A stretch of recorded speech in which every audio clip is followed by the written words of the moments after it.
On this week's episode, what's the max for HBO Max?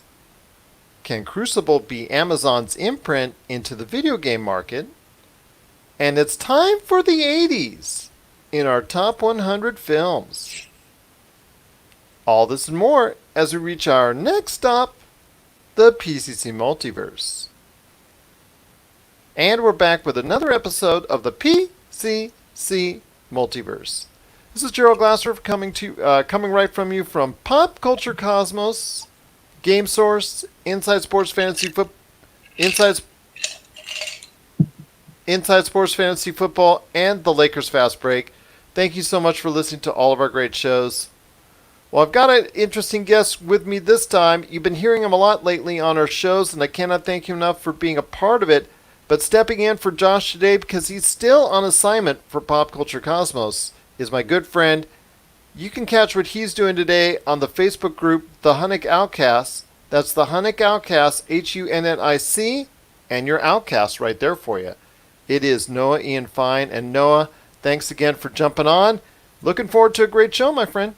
Yeah, this is going to be an interesting one because great minds must think alike. There's been all this controversy about HBO Max for the past several months now. I think this was announced around the time the DC Universe readers had, and Disney Plus, and what was going on with Hulu, what was going on with Netflix, and now NBC has Peacock, and CBS had All Access last year. But I guess it all comes down to, why do you want another subscription service? And the only thing I can think of is I still have cable, and yet for some reason with all these syndication rights, it really depends who owns what and where they really belong to. And it doesn't matter so much the network.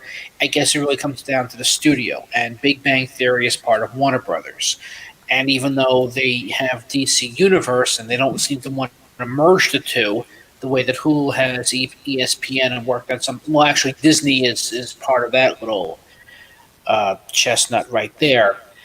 HBO Max apparently decided that anything that revolved around Time Warner or Warner Brothers, as soon as other rights had expired, they were going to this subscription service. And what's a subscription service without original content? So the big thing is, if you have HBO Go and you have a cable provider, then you don't have to pay for it. It's just, you put in your cable information. If you have an internet provider, then you have to pay a small amount to have streaming. But with Max, apparently you're getting everything, including these original programs. And HBO Max, from what I understand, is going to have a talk show with Sesame Street's Elmo, because Sesame Street is now on HBO. And which is bizarre because they've been on PBS for decades, but apparently because of sponsorship or because PBS, you have to do those donation drives, and I guess HBO just wanted it because they used to have Fraggle Rock and they're bringing that back.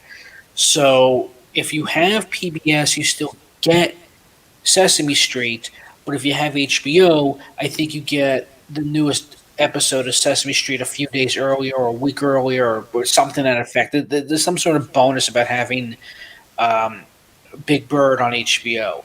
As I said, Fraggle Rock is coming back as well, and they are working on some sort of Green Lantern series, from what I understand, and possibly a Justice League Dark, but I'm not too sure if it's animated or not.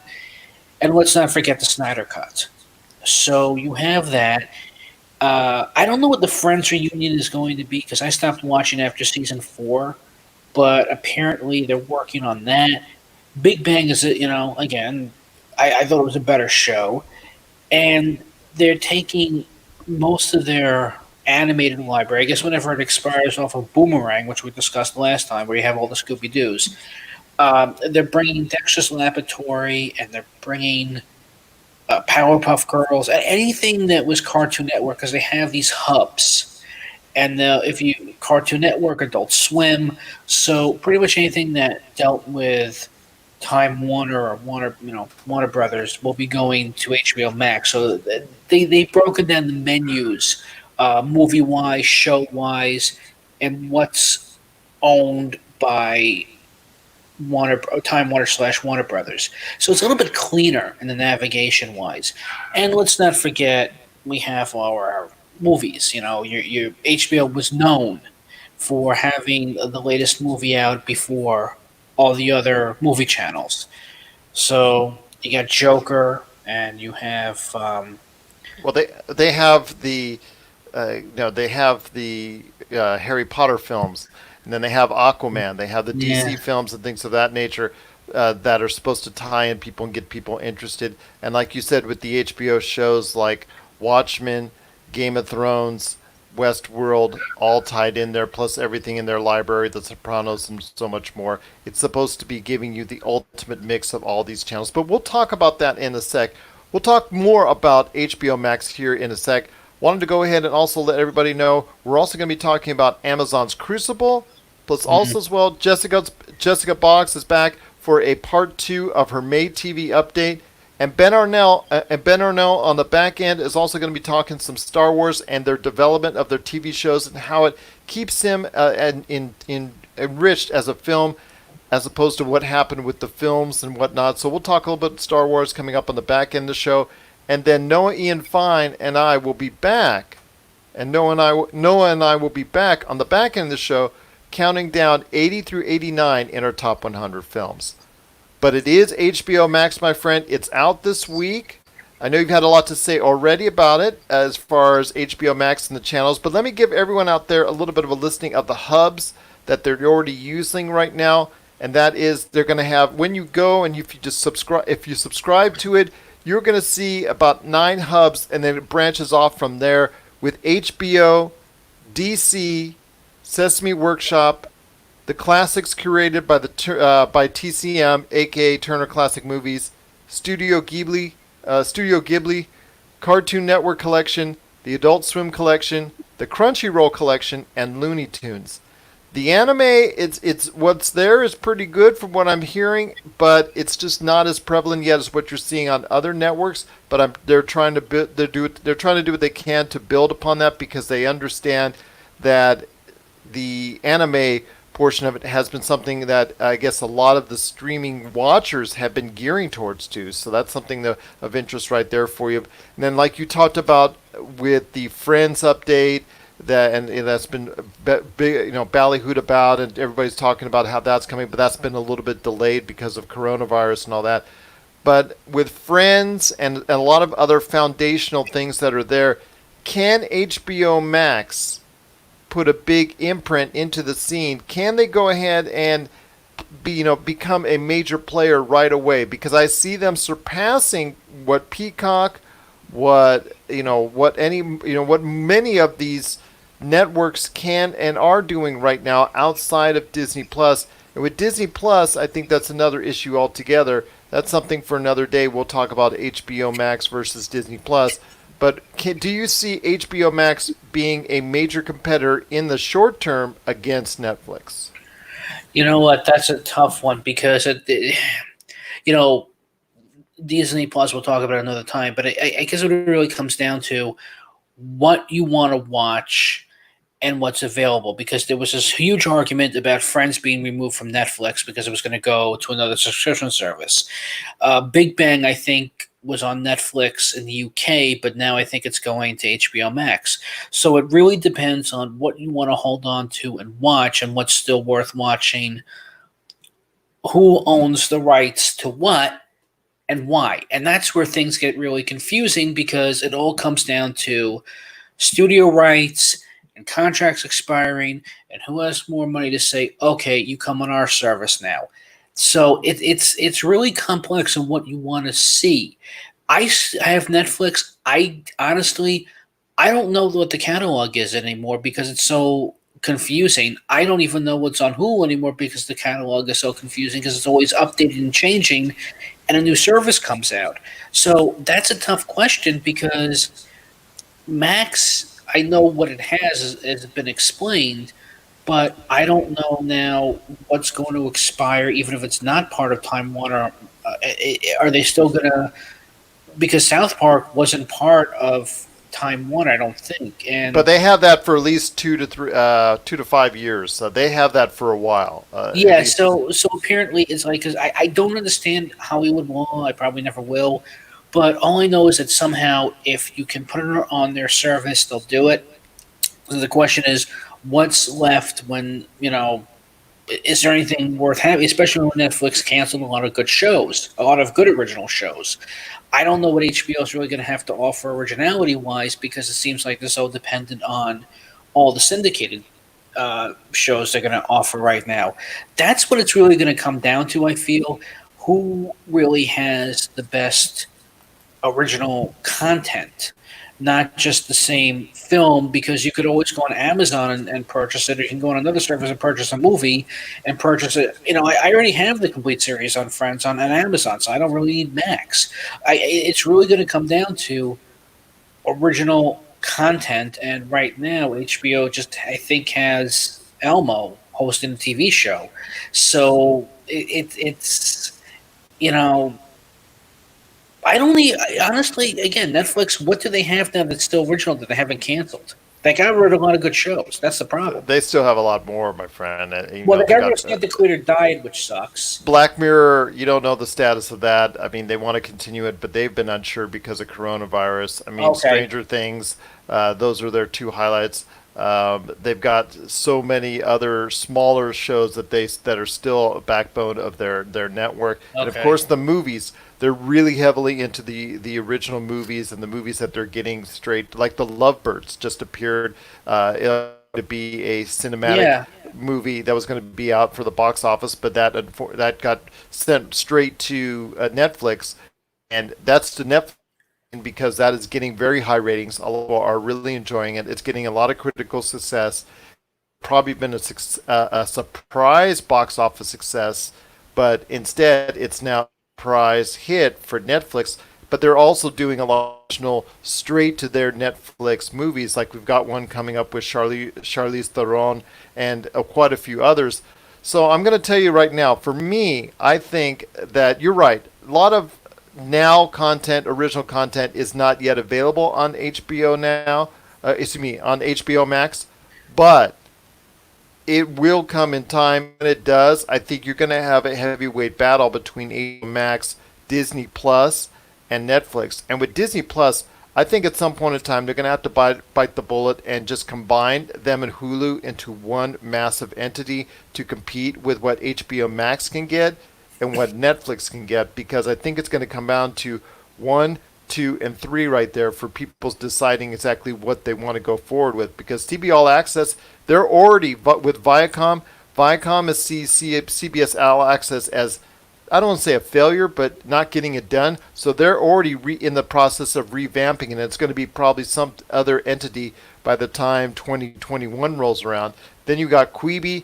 That hasn't really connected as well as people were hoping for. I know there's a lot of big name talent attached to it, but the concept of these 8 to 10 minute shorts is really not getting to consumers out there as of yet. You have all these other streaming outlets that are smaller in size that are just not going to be able to compete, and they're going to get steamrolled over at some point in time by these big three. As of right now, my friend, I think maybe not by the end of the year. Well, maybe by the end of the year, by the end of 2021, I think there's going to be a big three: Netflix, whatever Disney Plus stays as, and also as well HBO Max. And with that, everybody else is just going to get bowled over. I think so too, because the problem comes down to, again, they couldn't wait to rush out the subscription service. They could have just taken, and people were asking why HBO didn't take DC Universe and their content and put it on HBO Max. Or the same thing with Disney Plus and Hulu. You're right, because if you have Hulu, you can attach Disney Plus. I got a coupon where I got 3 years of it for a third of the price because I was part of a website that was offering this promotion. But you could technically put Disney Plus and Hulu and merge it into one thing. There's no reason why you can't.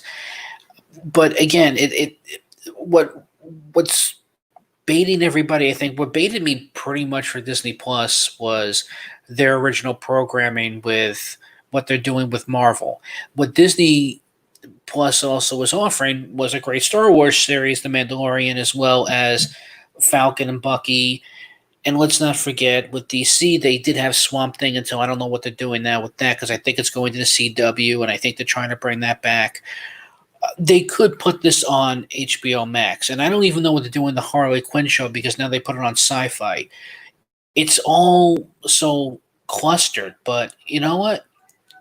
I got the series. I got HBO Max because there was another promotion. If you got it a week in advance, you got it for $11 a month instead of 15 for a year.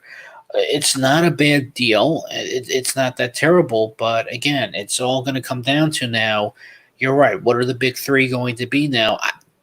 I think CBS Access, they tried to bring back Twilight Zone, and again, I don't. It didn't really turn out the way I think. Jordan hoped it would, or I guess we'll find out down the road because I can go on and on about these subscription services. I just want to stick with HBO Max. It's still new. I think it's very pricey, though. The thing is also with the pricey, it's actually a little bit more expensive for most people than Netflix. So that's obviously not a good option to start off with. I think they should have started out, right around $9.99 for starters, and then you kick up the price, like most of these outlets will at some point in time. But they're competing right now. I think they already know that they're on the level, and they already believe that they're on the level already with Netflix and Disney Plus, and see them as their eye-to-eye competitors. Other competitors like Peacock and CBS All Access and the many others that are out there, unfortunately, I think are going to fall far behind. You know what? Because they don't have the rights, so they keep canceling shows left and right before they really get a chance. Or network executive just won't like it. There are shows that do very well in the ratings, and they do well with critics, and they win a Golden Globe or an Emmy here or there.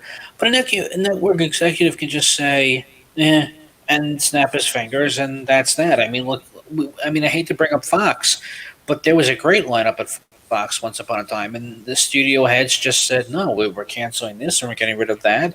That's what it comes down to as well.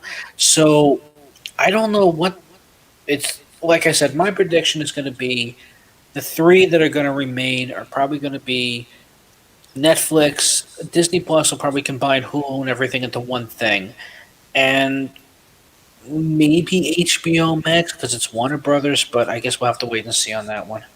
We will have to wait and see, but there's more interesting news always coming out with the advent and the debut of HBO Max.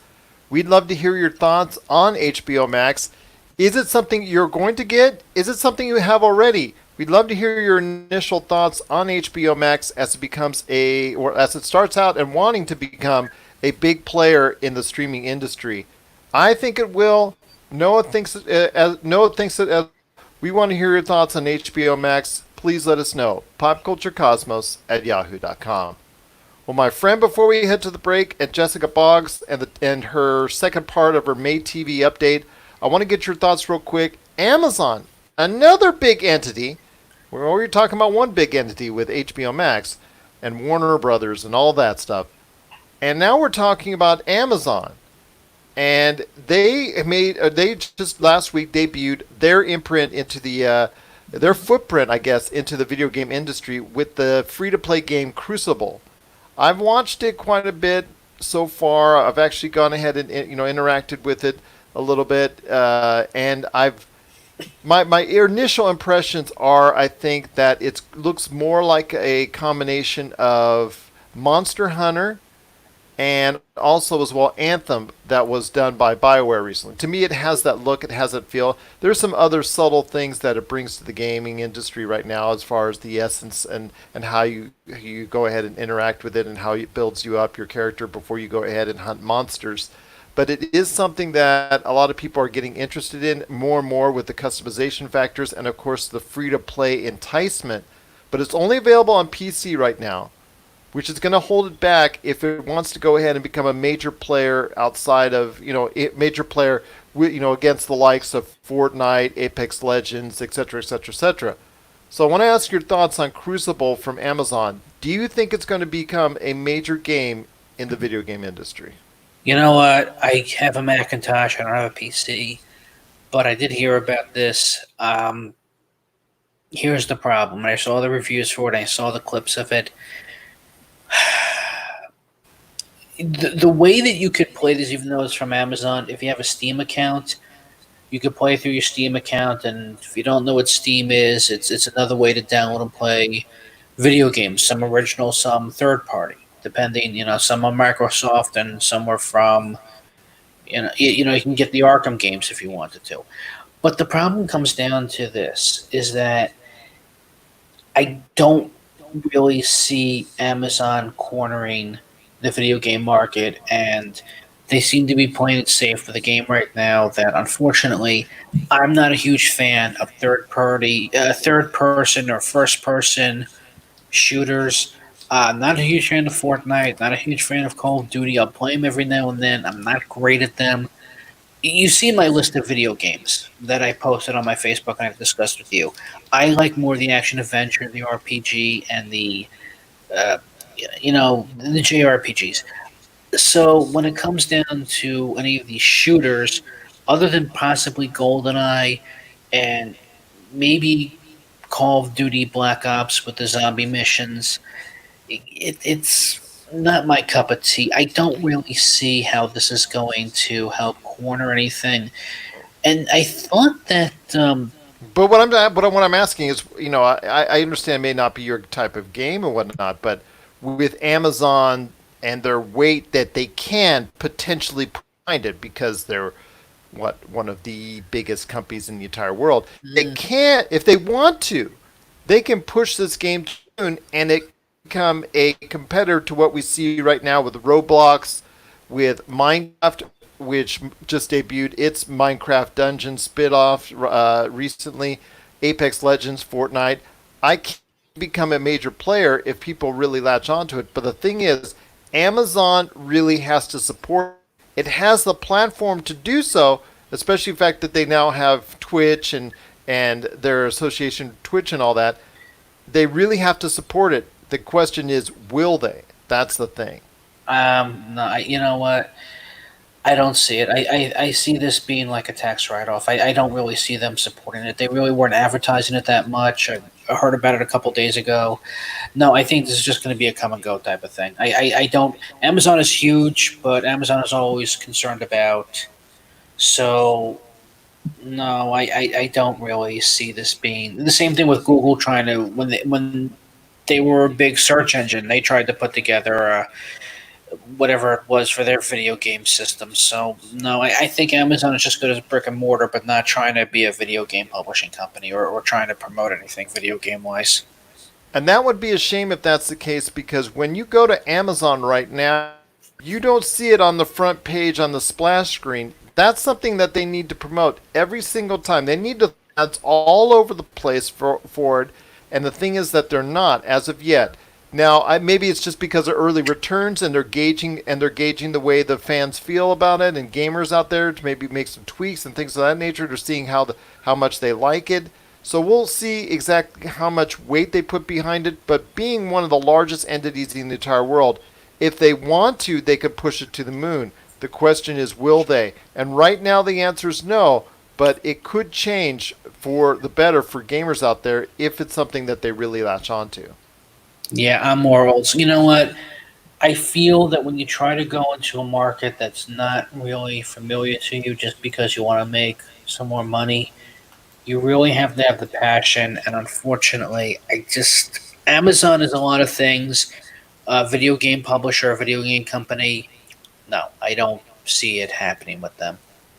Well, we talked about HBO Max and how Amazon Prime needs to become a player because Amazon, it could be the same thing that we're talking about with HBO Max with Amazon Prime. Amazon Prime is something that if they push it to the moon because they have the platform, they can be at the level at what we see with now HBO Max coming into play, pushing everything, Disney Plus and Netflix. The thing is, Amazon Prime even though it doesn't get pushed as much as it should, it's still out there with 100 million subscribers roughly. So I want to. So the thing is, they need to go ahead. They need to advertise it, but we'll have to wait and see if they go ahead and get behind it. They really haven't gotten 100% behind Amazon Prime enough. They've gotten more into Amazon Prime over the years, over recent years, but they still have a ways to go. So we'll see what happens with, with what's going on with Crucible in the coming weeks and months. We'll stay on it right here at the Pop Culture Cosmos, and will Crucible, and we'll see in the coming months if Crucible can actually go ahead and be at the level of Fortnite, Apex Legends, Minecraft, and Roblox, and we'll see if the popularity comes from there. What are your thoughts out there on Amazon's Crucible? Please let us know your thoughts. PopCultureCosmos@yahoo.com. Well, coming up next, it's Jessica Boggs in part 2 of her May TV update. Then right after that, Ben Arnault is talking some Star Wars and where he's at as far as a fan with the Star Wars television and film projects. And then coming up on the back end of the show, it's Noah and I coming right back at you here with our countdown of 80 to 89 in our top 100 films that you guys voted out there from that you fans voted out there from the Pop Culture Cosmos. This is the PCC Multiverse. And we're back to close out the show. This is the PCC Multiverse. Want to thank Jessica Boggs from the TV Ratings Guide and Ben Arnault from Smoking Hot Confessions. Cannot thank them enough for joining us on today's program. But Noah, he's back again. Cannot thank you enough for joining us on the show as well. But before we head on out, we're doing 80 to 89 on our countdown. That's right, our countdown of the top 100 films that you voted on from the Pop Culture Cosmos. And you and I both actually had a list there as well that was counted in there. So some of our films are on this top 100 list. So I want to go ahead and get the list started off right now at number 89. So that's number 89, my friend, on this list. And we'll start off with that with you right now. That is going to be Watchmen. So tell me your thoughts on the original movie that came out in the first decade of the 2000s. And that is, I think, 2009's Watchmen? Yep, 2009. I remember this vaguely because here was the thing. This is before the internet became the internet, and this was discussed anywhere between 03 and 04 that there was going to be this film version of The Watchmen and what version was going to be. Yahoo.com used to have an upcoming movie page discussing this, before we got MySpace and Facebook and where YouTube, you could actually have your own TV show and thoughts and opinions and whatnot. So when Watchmen finally came out, I saw the preview. I was hooked, but then when I saw the film, the problem with that is that Zack Snyder just took every panel of the comic book and did a reenactment. It wasn't bad casting, please don't get me wrong, but the biggest thing was it wasn't anything innovative. It was just pretty much staying true to the book, which was great. But you had so many other ideas. I mean, now we have a Watchmen TV show, and I think we're getting another season of it. The movie, I've reviewed it on my podcast. I've discussed it on another podcast. It has not aged well for me. I'm glad it's on the list. There should be. I thought it was, Jeffrey Dean Morgan. I wish he had a bigger role. I know why the comedian got killed. It's a shame. Jackie Earle Haley, I thought was awesome as Rorschach. Billy Crudup as Dr. Manhattan. I mean, don't get me wrong. Really, really awesome casting. But when I saw it in theaters, the movie actually froze. The last 10 minutes froze. And nobody was upset in the theater. They were actually questioning, okay, Dr. Asmodeus' plan about wanting to destroy the world in order to save it, or, thoughts on this one.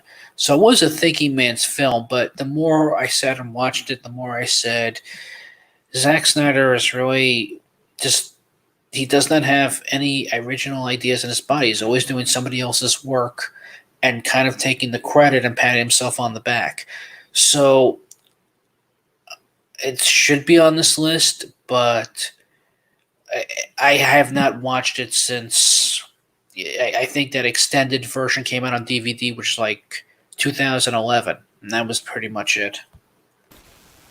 Well, number 88 on our list is a movie that Josh is very familiar with. It's one of his favorites, and I know it gets a lot of pub out there as far as being the only other good Alien movie outside of Alien itself, and that is Aliens. So I want to hear your thoughts on Aliens, and to quote Bill Paxton, "We're screwed, man. We're screwed." Thank God for Bill Paxton in this movie. I'm not taking anything away from Sigourney Weaver. I try to watch Alien. I understood what it was supposed to be. It's a haunted house movie in outer space, but it dragged. Aliens got a lot better because you brought in Marines.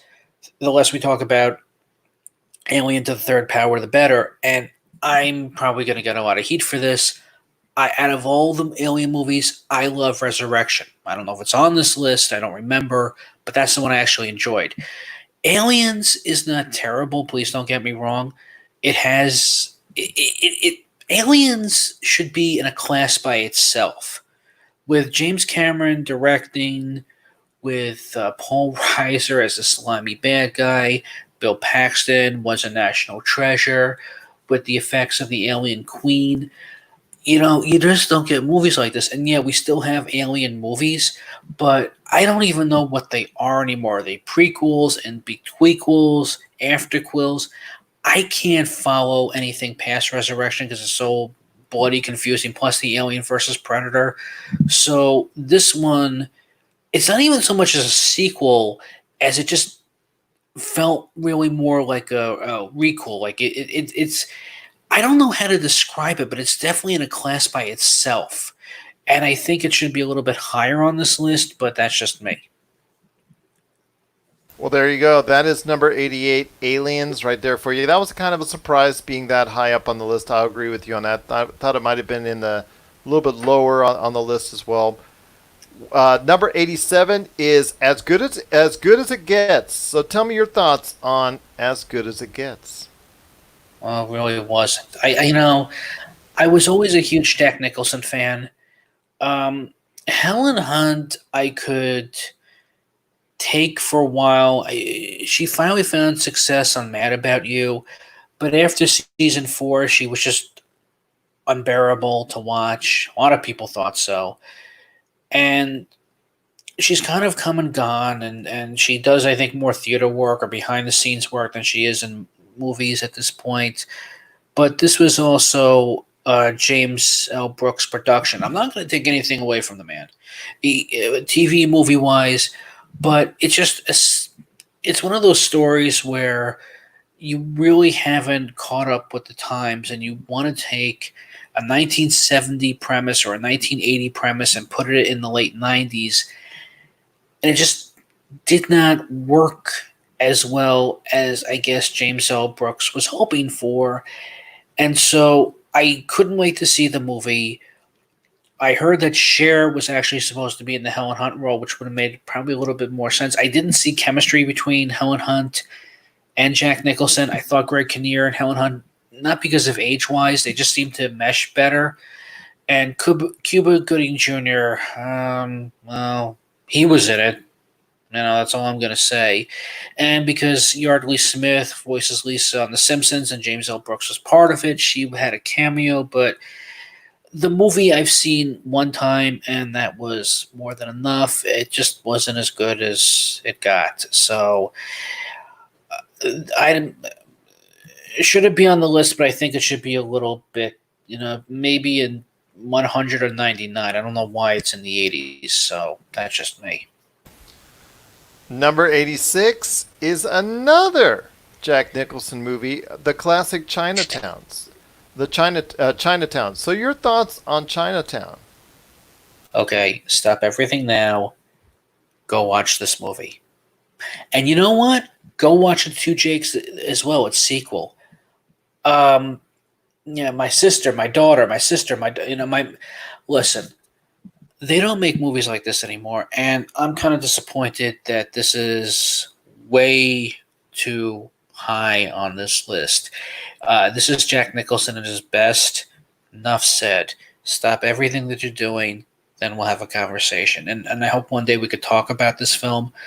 But yeah, it's we don't have enough Jack Nicholsons anymore. That's all I can say. Number 85 is one of Pixar's best, in my opinion, and that's Coco. Yeah, um, Coco. Well, it came out of nowhere. Don't get me wrong. Um, Please don't get me wrong. I don't dislike Coco. I think I get to a certain point now where it seems like every year we were getting a CGI movie, and it was most likely Pixar, and it most likely was going to win the Oscar. And every now and then, something that wasn't Pixar was actually a good CGI or whatever the case may be, animated wise, and it was still going to go to Pixar, and it got monotonous.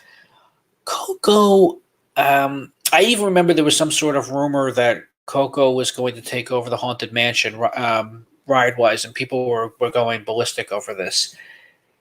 It's um, it's a good film. I don't think it's one of the better Pixar's, but then again, we've been drowning in Pixar movies for a while, and with the sequels and everything.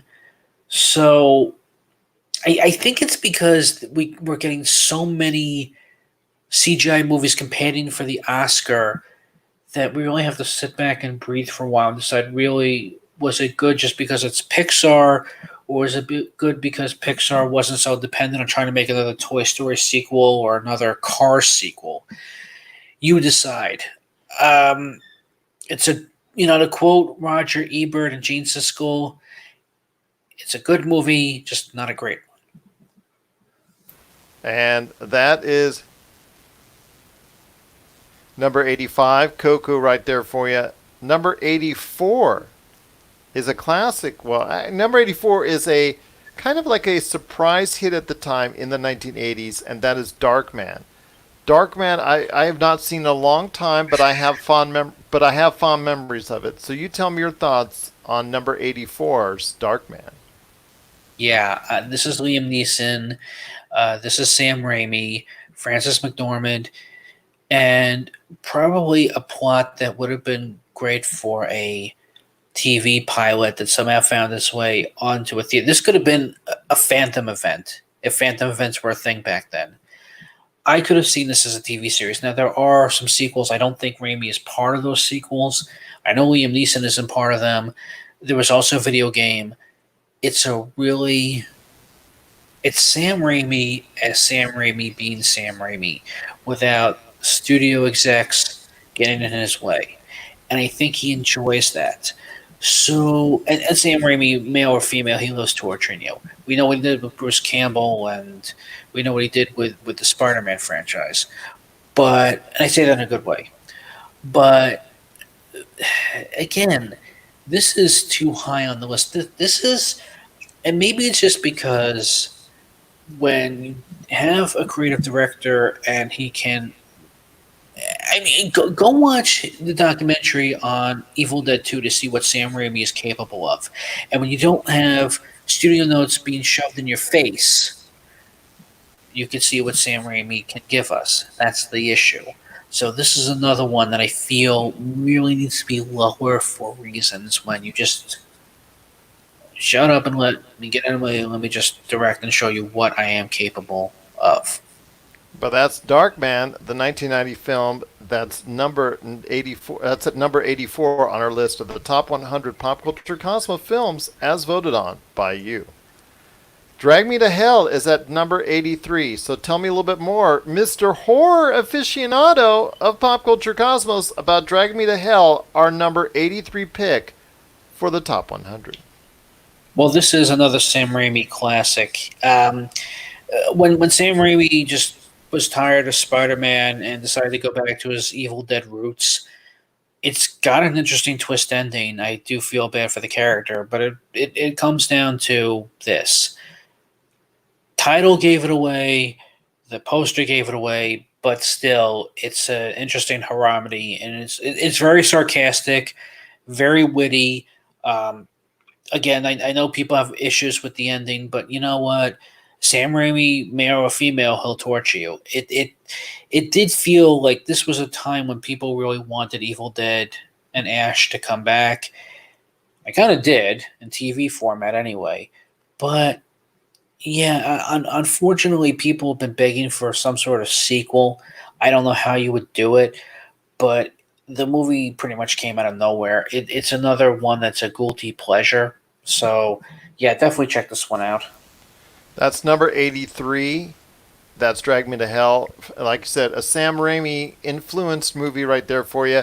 I think Darkman, getting back to Darkman real quick, I think you'll see a reboot of that coming up at some time in the future. Just a wild No, hunch. no, leave it alone. Stop with the reboots. They're doing this with Don't Tell Mom's the Babysitter's Dead. Just stop. You don't get it. Nobody's asking for it. Leave them alone. I'm just telling you. I'm just telling. It's a Oh, hunch. I'm I not can't telling. hear you. No, no, no, no, no. Number 82 is the classic Fantasia from Disney. Classic. You know what? I remember as a kid, I somehow missed out on this when it was being released, and I was upset. And years later, it came out on home video. And when I got my first DVD player, I got Fantasia, and I said, okay, this is interesting, but I understand why Disney didn't do this more often. I liked The Night on Bald Mountain, don't get me wrong. I mean, there were a couple of interesting, Sorcerer's Apprentice, which was made into a Atari 2600 and Genesis game.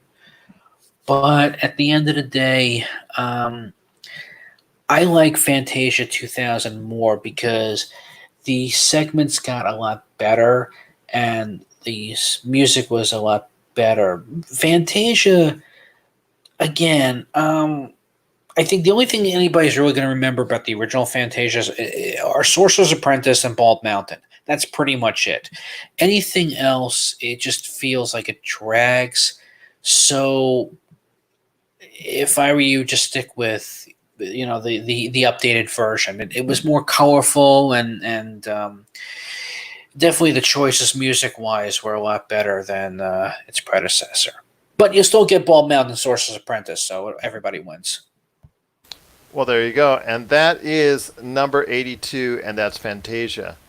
Number 81, the mob thriller. It's a movie that's inspired many mob movies since, and that is Goodfellas. So tell me a little bit more about your experiences with Goodfellas. Oh God, this is another quotable film. If only I could do with Joe Pesci's voice. You know, I think people were upset that this was the movie that not only I know it got nominated, I believe, for Best Picture, but didn't win, and lost to Dances with Wolves. But people were also upset that Godfather 3 didn't win. I'm kind of glad that Scorsese didn't win right away, and I'm glad Joe Pesci got the Oscar for this film. I'm not taking anything away from the Godfather trilogy, but Goodfellas pretty much took that trilogy and put it into close to a 3-hour film, and it's one of those movies that it's like it's life lesson learning time. You know, I can't say that Scorsese isn't a bitter old filmmaker at this point because we saw what he did with The Irishman. It was great to have Pesci back and De Niro back and Pacino back. But once upon a time, Scorsese, you wanted to see his films. And this was one of them that people have still talked about. I know a few years later he came out with Casino, and people complained that that was just Scorsese, copying himself. I enjoy both because they're actually two separate stories. I think the problem is Pesci is still playing the character from Goodfellas, and it would have been interesting to bring him and put him in Casino, and that would have made a little bit more sense. But besides all that, this movie, as a fan, because we could be here all day discussing Goodfellas. I think that this is too way, way, way, way, way too high on this list. This should be in either the top 10 or the top 25. I don't know why it's in the top 80s is beyond me, but again, I think it's because it's too many superhero films nowadays and not enough people are talking about this one, or people, something's going on here. But you really, if you want the classics, I know the 90s is only a few decades old, but I was there. This is definitely, I guess I would compare this to like a Cecil B. DeMille movie, if that makes any sense. But yeah, that's pretty much very underrated, underappreciated mob film. Well, I'll tell you what, my friend, it's so funny that you mentioned that because Scorsese, based off of movies such as Goodfellas, he's still getting a lot of money today. I mean, we talk about, The Irishman that just came out on Netflix last year, and he got a ton of money from Netflix to produce that film, upwards of right around $175 million. Now you've got his next film upcoming, and Leonardo DiCaprio, Killers of the Flower Moon, with a reported $200 million price tag that he's trying to get from Paramount, and now Apple has to step in as well. So that's, he's still a top director. Despite what he says about Marvel films, despite what he says about this, or despite what you think, still one of the premier directors out there, and Goodfellas is one of his best. Funny how. Funny how indeed, my friend. But we've gone over 81 through 89 so far, but that leaves us with 80. It's the final number on our list that we're going to count down this week. And again, you'll be seeing of these lists on our popculturecosmos.com website, and also as well in upcoming episodes. At least one countdown per week on our shows, the Pop Culture Cosmos or PCC Multiverse. Depends on how it goes with the news and whatnot for pop culture. But number 80 on our list, my is Green Book. So tell me a little bit more about your thoughts on what was originally a Stephen King novel in Green Book. Green Book. Oh no, I'm sorry, not Green Book. Yeah, that's Green Mile. Yes, Green Mile. So yeah, got my greens mixed up. So tell me what you think more about Green Book, the Oscar winner, and one of the, I guess, most acclaimed movies of recent memory. Well, you know what? This is another movie that's not without its controversy, and I think they finally stopped with this based on a true story or inspired by true events because, upon further research, Viggo Mortensen was not best friends with the jazz player that he was accompanying. Mahershala Ali. Yeah, Marsha Ali. Apparently, he says in the movie that his brothers are dead. His brothers in real life were very much alive. Again, the driver rarely had anything to say. They did not have this bond. Um, so yeah, the estate was really upset with what Peter Farrelly gave us, and this movie dragged. I mean, it took about 45 minutes before they went on the road, and there really wasn't any chemistry. And yes, they kept bringing up that colored people couldn't play at certain uh, areas, and I've gotten that for years. I understand it. Sadly, it's not so much a dated movie. It just wasn't an enjoyable movie because everything just kept dragging and dragging and dragging. And yeah, the whole gag apparently, Peter and Bobby Farrelly had given us movies like Kingpin and Dumb and Dumber and something about Mary, and they would always try to do some sort of shock value. And by the time Me, Myself, and Irene came out, they kind of ran out of gas, and I understand that. They tried to do other movies, and then in 2003 they gave us, well, at least they were going to give us the Three Stooges, and that kept getting pushed back into 2012, and that wasn't disappointing. But they would always have something about shock value in each of their films. And the only thing they did with Green Book is that Viggo Mortensen could eat an entire pizza pie. Whoa. Very little chemistry, uh, very poor pacing, things I really kind of knew about that were just not that enjoyable. And a lot of people, like myself, walked out of the theater going like, was that really what happened? And then, of course, as I just explained a few minutes ago, what happened in real life between these two. So I'm sure there were reasons why it won the Oscar, but it didn't win the Oscar without its controversy.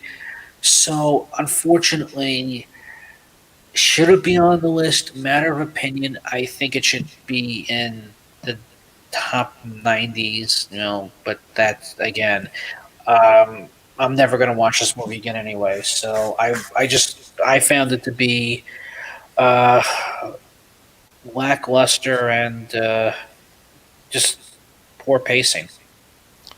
I found it a little bit more enjoyable than you did. I think there was some great performance, and I think it centers around the two great performances in the film from Mahershala Ali and, of course, Viggo Mortensen.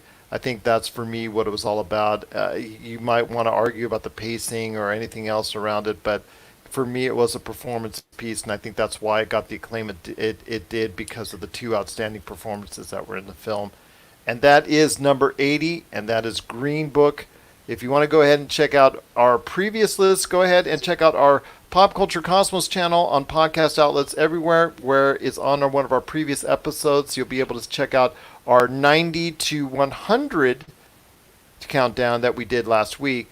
Next week, like I said, will be a countdown of our 70 to 79 on our top 100 films as voted upon by our followers of the Pop Culture Cosmos. And thank you so much to Sean. Sean, Art Chapman out there, one of our viewers watching right now, says he likes Green Books. I know, it's either or. A lot of people's tastes, it depending on people's tastes. So we truly appreciate the input, Art. I'll tell you what, it's been a great episode, Noah. I cannot thank you enough for joining us. Once again, it's Noah Ian Fein of the Hunnick Outcasts. So you want to go ahead and be part of the conversation today at the Hunnick Outcasts. Before we head on out, any last thoughts? Going on, my friend? Well, I do have something that may entice our listeners, because last time we talked a little bit about Scooby-Doo. I will be doing a live Facebook chat with my old partners in crime from Hunnick. We are going to be discussing possibly one of the most underrated DC comic book series, the Scoop Apocalypse, where in an alternate universe, Mystery Inc. and Scooby-Doo were part of the zombie apocalypse. Most likely, it's not so much Scooby-Doo on Zombie Island. This is actually more viral. It explains how Scooby can talk. Scrappy is back in it, but he's not as annoying. And there is a body count. I'm not going to give away who dies, but it was really an interesting read. So Kendra, Edward, and myself will be talking about it in a few weeks, as well as I finally got into Supernatural, and there was a Scooby-Doo episode called Scoop Natural. That was interesting. We're going to be talking about that as well sometime in June. We're going to be setting it up on our Facebook group page, the Hunnick Outcasts, and whatever I save, I'll possibly put it on the Hunnick Facebook page as well. And if I can find a way to put it on YouTube, I'll do that as well. Because when it comes time to the Macintosh, the software is a little bit more not as user-friendly for Catalina for reasons I don't understand. But we're going to try to work on it. So I'll definitely update everybody sometime between June 7th and June 17th. I'd say sometime, definitely sometime after Father's Day. So that'll be coming up. And then sometime in August, we're going to do another live group Facebook regarding the 1 year anniversary of Scary Stories to Tell in the Dark, the movie, because we heard that they're doing a sequel, and we grew up on those books. So we're going to be discussing our favorite stories from the trilogy, talk a little bit about the documentary, about those controversies, and we'll be talking about the live-action movie that came out last year and our thoughts on the upcoming sequel. So those are two things we're going to be doing in both June and August. Well, I'll tell you what, that's coming up on the Hunnick Outcast. You got to be part of the conversation today at the Hunnick Outcast. Well, my friend, it's been great having you on the show. I cannot thank you enough for being a part of it. And also, as well, everybody like Art Chapman out there, you want to go ahead, thank you so much for making the comments on that. And yes, there should be more movies similar to that. I think that would be great as well. But I'm definitely thank you so much for listening and also watching right here on the PCC Multiverse. So for Noah Ian Fein, this is Gerald Glassford. It's another beautiful day in paradise right here in the PCC Multiverse. We thank you for listening. And here's hoping you have yourself a great